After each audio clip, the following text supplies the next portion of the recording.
तर हा व्हिडिओ बुधवारचा आहे बरं का. तर मी बुधवारी केली होती मस्त अंडा फ्राय. तर कमीत कमी वेळेत आणि कुठलाही मसाला न वापरता केली होती. अंडे शिजवून घेतले, एकात 2 केले आणि कढईमध्ये थोडंसं तेल टाकायचं, मीठ आणि आपला गरम मसाला, मिरची पावडर आणि हळद टाकून ना छान असं परतवून घ्यायचं. त्यामध्ये अंडे टाकायचं आणि फक्त सॅलो फ्राय करायचं. यामुळे ना भाजीला एक वेगळीच टेस्ट येते. मसाला आणि अंडी वेगळे वेगळे लागत नाही.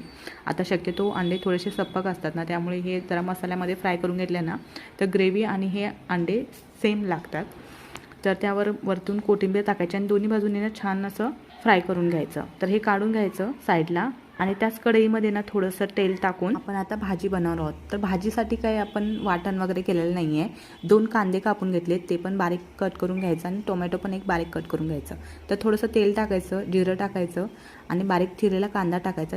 कांदा छान तेलात विरघळू द्यायचा. नंतर मग टोमॅटो टाकायचा.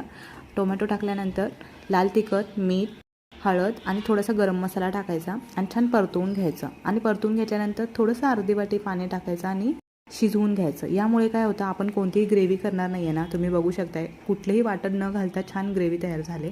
यामध्ये आपण फ्राय केलेली अंडी टाकायची आणि वरतून कोथिंबीर टाकायची. इतकी भाजी छान झाली होती ना, तुम्ही नक्की ट्राय करून बघा. झटपट बनते आणि सोबत टेस्टी पण बनते. मग कशी झाली भाजी, तोंडाला पाणी सुटलं असेल ना, चला मग पटकन लाईक करा आणि शेअर करा.